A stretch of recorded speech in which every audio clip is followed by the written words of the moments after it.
आज हम बात करेंगे एक ऐसी समस्या के बारे में जो एक महामारी की तरह फैल रही है, जिसके आंकड़े इतने चौंकाने वाले हैं कि WHO तक में सनसनी मची हुई है।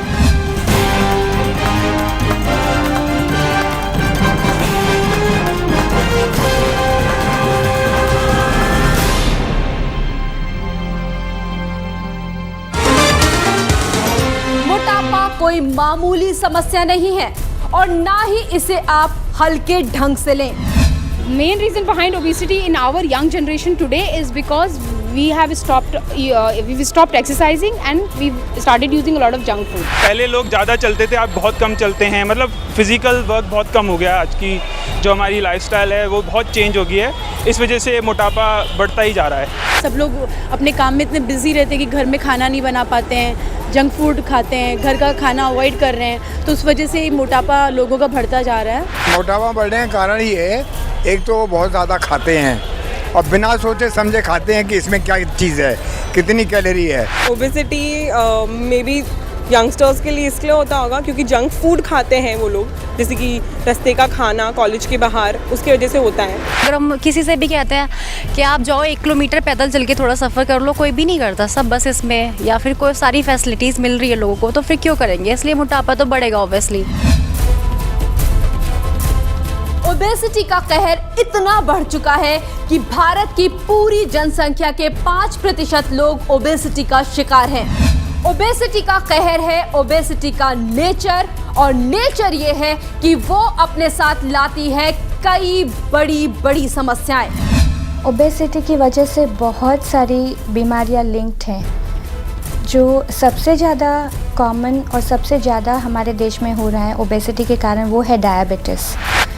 80% of the people who are diabetic are having type 2 diabetes, और उसमें बहुत प्रतिशत ज़्यादा है जो ओबेस लोग हैं। सेडेंटरी लाइफ, स्ट्रेस के कारण बाहर खाने का, मैकडोनल्ड्स या जो अनप्रोसेस्ड फूड रहता है, अनहेल्दी फूड रहता है जिसमें कोलेस्टेरॉल की काफ़ी मात्रा होती है, तो वो खाने के बाद सेंट्रल ओबेसिटी जो हम बोलते हैं वो काफ़ी बढ़ गई है। सेंट्रल ओबेसिटी मतलब आपका वेस्ट लेवल, पेट के ऊपर चर्बी जमा होना, तो जिसे हम एप्पल शेप बॉडी कहते हैं अपने मेडिकल टर्म में। तो जब भी एप्पल शेप बॉडी आपकी बन जाती है तभी it's directly related to your heart problems. Obesity, मोटापा से चांसेस ज़्यादा हो जाता है कैंसर का। एक्चुअली देयर आर केसेस जिसमें 20% चांसेस ज़्यादा दिखा जाता है, क्योंकि और ये मेनोपॉज के बाद ज़्यादा होता है। मेनोपॉज होने से पहले जो ओवरीज रहता है वो अपना एक रस, जो ईस्ट्रोजन जिसको बोलते हैं, वो इंक्रीज़ होता है because of ovaries. But after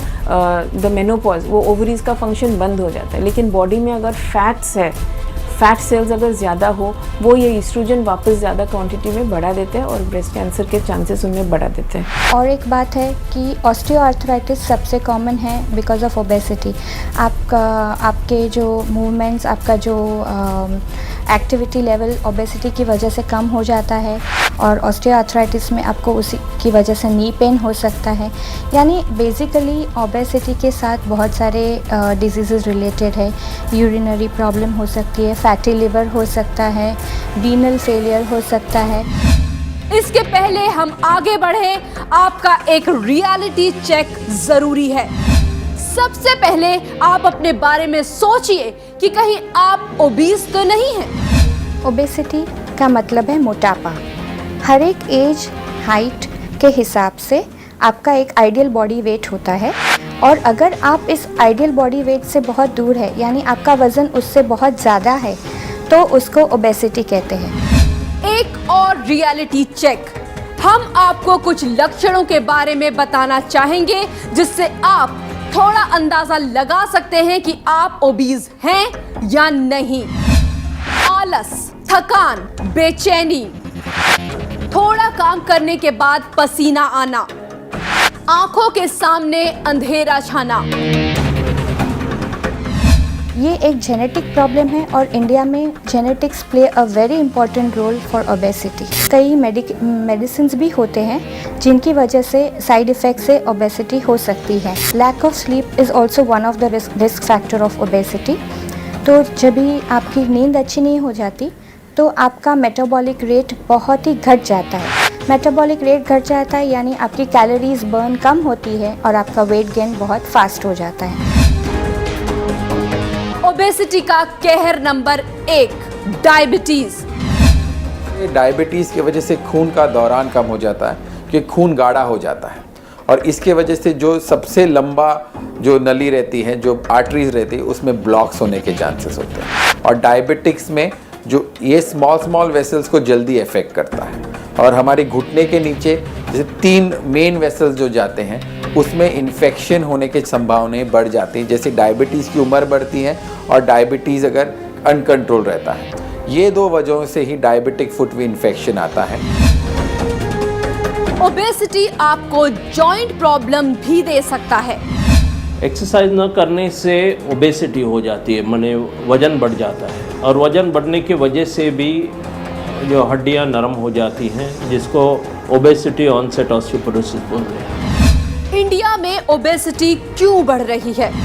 आज की डेट में जो हमारा कल्चर है वो चीनी चावल मैदा का है। हमें फास्ट फूड चाहिए, जंक फूड चाहिए। एक्चुअली में फास्ट फूड सेहत के लिए अच्छा है, लेकिन फास्ट फूड की डेफिनेशन है बादाम, दूध, फल, केला छीला खा लिया, वो फास्ट फूड है। सत्तू ले लिया, लेकिन लोग फास्ट फूड जंक फूड की तरफ जा रहे हैं। चीनी से अच्छा शक्कर है, शक्कर से अच्छा गुड़ है, ये ध्यान रखें। सफ़ेद चावल से अच्छा ब्राउन राइस है। चोकर वाला आटा जो है सफ़ेद आटे से ज़्यादा अच्छा है। तो जो नेचर ने चीज़ बनाई है उसकी तरफ जाओ।